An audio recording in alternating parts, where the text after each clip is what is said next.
Hello students, कैसे हैं आप लोग। आई होप ऑल ओके होंगे। तो क्या देखेंगे, आज हम बात करेंगे आपका जो क्लास 11th है उसमें जो न्यू एनसीईआरटी सिलेबस आया है आपका 2023-24 के लिए, उसके बारे में बात करेंगे। तो जैसा कि आपको पता होगा, इस चैनल पे हम जो है आपके एनसीईआरटी से रिलेटेड जो मैथमेटिक्स के लेक्चर्स आपको प्रोवाइड करा रहे हैं ना, आफ्टर डेट हम फिजिक्स, केमिस्ट्री और बायो की भी बात करेंगे। तो फिलहाल हम देख लेते हैं आज हम क्या बात करने वाले हैं। आज हम बात करेंगे आपके, एक मिनट, आज हम क्या देखेंगे आपके लिए। आज हम आपका जो 11th का एनसीईआरटी का जो सिलेबस है, न्यू सिलेबस आया है, उसके अंदर जो पुरानी वाली बुक थी, जिनके पास ओल्ड बुक्स है उनको घबराने की बिल्कुल जरूरत नहीं है।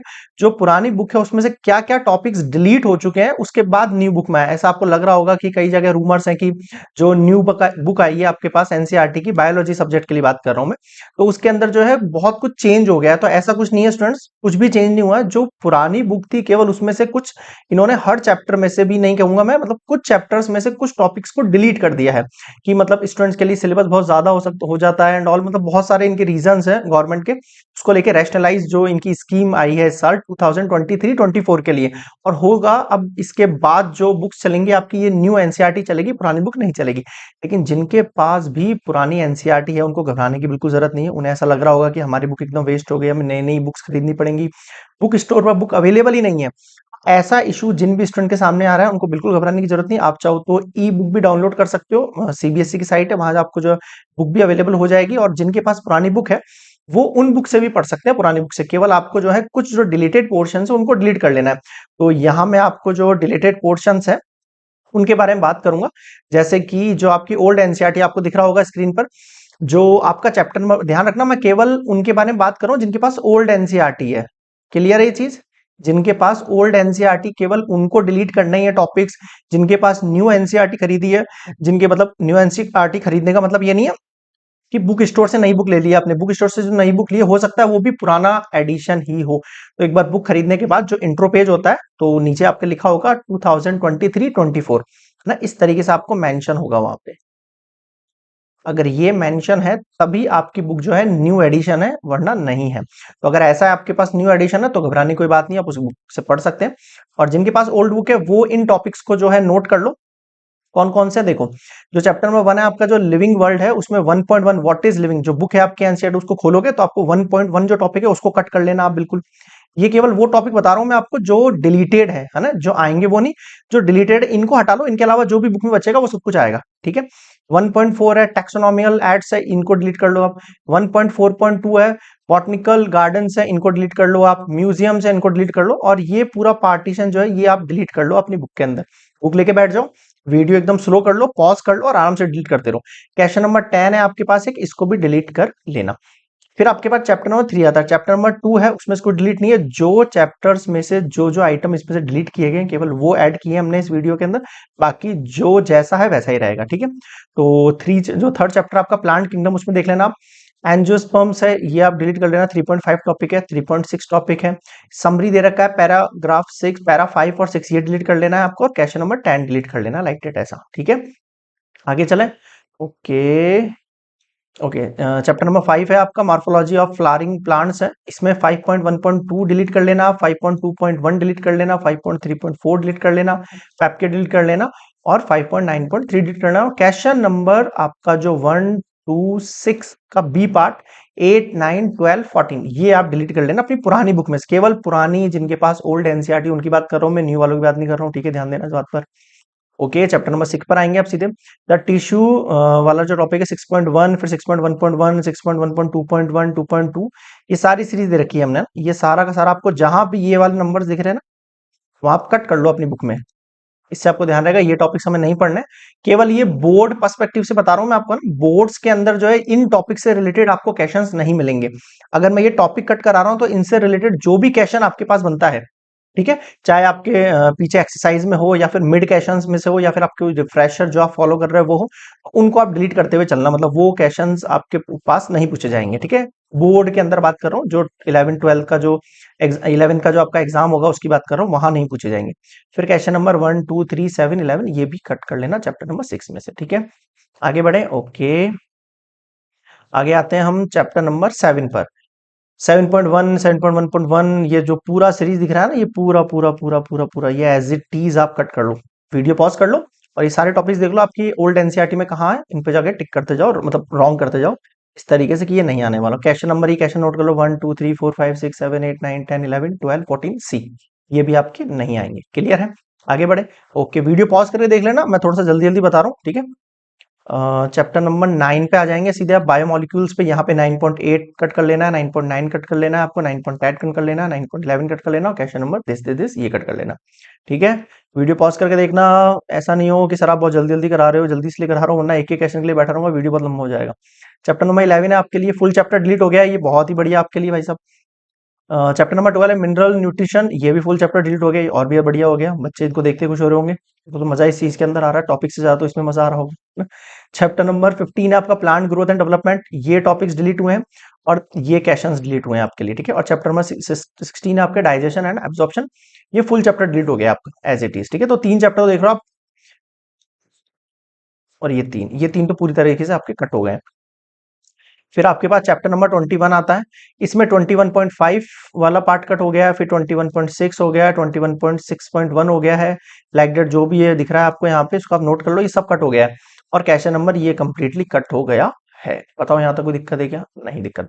देखो, जिनको भी ऐसा लग रहा है कि सर ये कुछ समझ में नहीं आ रहा है या फिर बहुत जल्दी जल्दी चल रहा है, तो डिस्क्रिप्शन बॉक्स के अंदर आपको इस पीडीएफ का जो है, मैं पीडीएफ प्रोवाइड करा दूंगा एज इट इज, है ना।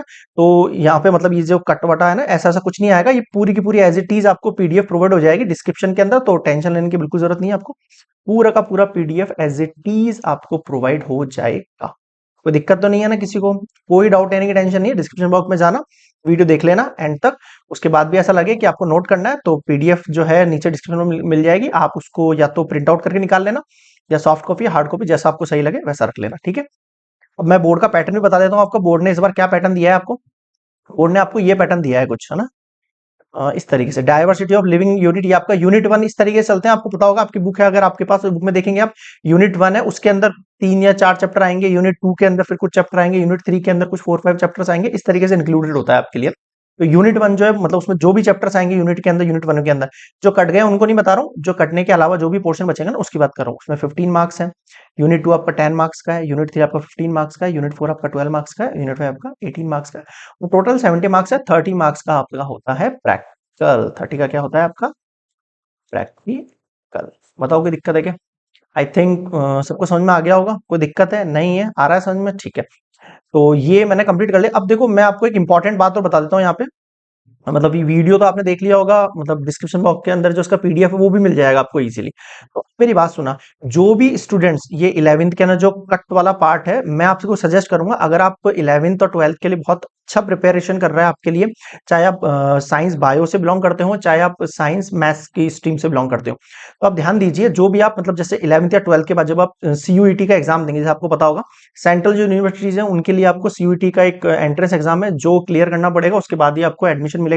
तो जो भी सीयूईटी का एग्जाम देंगे आफ्टर 1 और 2 ईयर, ठीक है, 12th में है तो 1 साल बाद देंगे, 11th में है तो 2 साल बाद देंगे। और जो स्टूडेंट्स भी जेई के लिए प्रिपेयर कर रहे हैं, इंपॉर्टेंट ध्यान देना इस बात पे, जेई के लिए प्रिपेयर कर रहे हैं जो बच्चे, या फिर जेई के बाद जो नीट का प्रिपरेशन करेंगे बायो वाले स्टूडेंट्स, तो उनको ध्यान देना, वो जो नीट और जेई के अंदर जो सिलेबस है, उन्होंने ये कट पार्ट जो है बिल्कुल भी कट नहीं किया है, वहां आपको ये सब कुछ पढ़ना पड़ेगा, सब कुछ। क्योंकि ये आपका जो बेसिक है ना, जैसे मैं आप बात करूं, जैसे बायो के अंदर कोई टॉपिक्स हैं जो कट हो गए, जैसे डाइजेशन है या ये, तो ये सब नीट की प्रिपरेशन में काम में आते हैं ये सारे के सारे। तो मान के चलो, अगर आपने ये टॉपिक्स स्किप करके चल गए, तो आप बोर्ड्स में तो स्कोर कर लोगे, या स्कूल में जो एग्जाम होंगे उनमें तो स्कोर कर लोगे, 12th में आपके हो सकता है 80-90% जो भी ये बन जाए इजीली, ठीक है। अगर आपको ऐसा लग रहा है कि टॉपिक कटने के बाद हम और इजीली, कम से कम 4-5 चैप्टर तो हट ही गए, जितने भी चैप्टर उनमें से 5 चैप्टर भी अगर रिड्यूस हो जाते हैं आपके पास, तो आपके पास 10-15 जो भी चैप्टर बचते हैं उनमें से जो वेटेज है आप निकाल लोगे इजीली। तो ध्यान देना, परसेंटेज मायना इतना नहीं रखेगा। अगर आप नीट के लिए प्रिपेयर कर रहे हो तो वहां नीट के अंदर आपको परसेंटेज मायना नहीं रखता है, परसेंटाइल बनता है। और जो भी सीयूईटी का एग्जाम देंगे वहां भी परसेंटेज से ज्यादा आपके सीयूईटी के एंट्रेंस एग्जाम में जो मार्क्स आएंगे वो इंपॉर्टेंट है। मैं आपसे ये सजेस्ट करूंगा कि अगर आप अच्छे हैं अपने स्टडीज के अंदर, उन स्टूडेंट्स की बात नहीं कर रहा हूं, जिन स्टूडेंट को ऐसा लग रहा है नहीं यार अपन को तो केवल पास ही होना है या 60-70% लाना है, सबसे पहले पास होना इंपॉर्टेंट है उन बच्चों के लिए, तो उनके लिए कोई दिक्कत नहीं है, वो इजीली जो कट पोर्शन है उसके हिसाब से पढ़े, कोई दिक्कत नहीं। लेकिन जो स्टूडेंट्स अच्छे हैं अपने स्ट्रीम के अंदर, मतलब good, they are good in biology और केमिस्ट्री और फिजिक्स और मैथमेटिक्स, उनको जो है कंप्लीट बुक सॉल्व करनी चाहिए मेरे हिसाब से, मुझे ऐसा लगता है। ठीक है, क्यों कंप्लीट बुक करेंगे तो मतलब ज्यादा पढ़ा होगा तो नुकसान नहीं है, लेकिन कम पढ़ा होगा तो नुकसान है। ठीक है, और उसके बाद जैसे आप 12th के बाद अगर मान लो आपने सीयूटी का एग्जाम दिया या जेई का एग्जाम दिया, ठीक है, नीट का एग्जाम दिया, वहां आप क्या करोगे? वहां पे ऐसा तो नहीं कि वापस से पूरी पुरानी बुक लेके आओगे, फिर जो टॉपिक्स कटे हुए उन सबको पढ़ोगे, तो ऐसा तो पॉसिबल है नहीं। ठीक है, तो मैं आपको सजेस्ट करूंगा आप ओल्ड बुक से पढ़ें मेरे अकॉर्डिंग। तो स्कूल में तो हो सकता है न्यू बुक से ही पढ़ाएंगे आपको, लेकिन जो अगर आप कोचिंग में या कुछ भी कोचिंग सेंटर ज्वाइन कर रखा है आपने या कहीं ऑनलाइन क्लासेस ले रहे हैं, तो वहां आप ओल्ड जो बुक है ना उसको ही प्रेफर करें, उससे आपका कहीं भी नुकसान नहीं है। ये मान के चलो आप फ्यूचर में जाके आप जेई, नीट, सीयूईटी इस तरीके कोई भी एंट्रेंस एग्जाम देंगे तो ये टॉपिक्स आपके उन सब में आएंगे ही आएंगे, ये मान के चलना। ठीक है, तो आई थिंक समझ में आ गया होगा। और हमारी भी यहाँ पे प्लेलिस्ट मिल जाएगी आपको, अगर आप प्लेलिस्ट चेक करोगे तो वहाँ हमारा जो मैथमेटिक्स है, अभी स्टार्टिंग हमने मैथमेटिक्स से किया है, उसके बाद हम केमिस्ट्री, फिजिक्स, बायो तीनों पर आएंगे। तो उसके अंदर हमने ओल्ड बुक के अकॉर्डिंग जो है वीडियो लेक्चर प्रोवाइड करेंगे आपको, सारी मतलब टोटल एनसीईआरटी का बेसिक कंसेप्ट, एग्जांपल्स और एक्सरसाइज करेंगे। उसके बाद हम एक और प्लेलिस्ट बनाएंगे सेपरेट, जो केवल जो रिड्यूसिंग सिलेबस है आपका रैशनलाइज 2023-24 उसके हिसाब से क्रिएट करेंगे। अभी हम फिलहाल जो है कंप्लीट ओल्ड एनसीईआरटी के हिसाब से जो है प्लेलिस्ट क्रिएट कर रहे हैं। अगर आपको उसमें से कुछ भी देखना है, कोई भी क्वेश्चन में डाउट है, कोई भी बेसिक बेसिक कंसेप्ट सीखना है एनसीईआरटी से रिलेटेड, तो आप उसको ज्वाइन कर सकते हैं, प्लेलिस्ट में आके चेकआउट कर सकते हैं। किसी भी चैप्टर का कोई भी क्वेश्चन आपको प्रोवाइड हो जाएगा। उसके बाद हम जेई वगैरह पे प्रिपेयर कराएंगे, बट आफ्टर दैट पहले हम फिलहाल जो है एनसीईआरटी की बात कर रहे हैं। ठीक है, तो आज के लिए इतना ही। आई थिंक आपको समझ में आ गया होगा, सारे डाउट क्लियर हो गए कि ओल्ड एनसीईआरटी पढ़नी है, न्यू एनसीईआरटी पढ़नी है। अगर आपको अपना बेस मजबूत करना है, मान के चलो ओल्ड एनसीईआरटी इज बेस्ट। अगर आपको केवल 60-70 और केवल पास होना है और निकलना है, तो आप न्यू एनसीईआरटी फॉलो कर सकते हैं। ठीक है, बट फिर भी I suggest old NCERT is best. Okay, तो आज के लिए इतना ही, मिलते हैं नेक्स्ट वीडियो में। आपका जो नेक्स्ट पोर्शन आने वाला है कौन सा है, क्लास 11 बायोलॉजी के बाद हम केमिस्ट्री की बात करेंगे, तो देखते हैं नेक्स्ट वाली वीडियो में क्या आने वाला है। ओके, तब तक के लिए गुड बाय।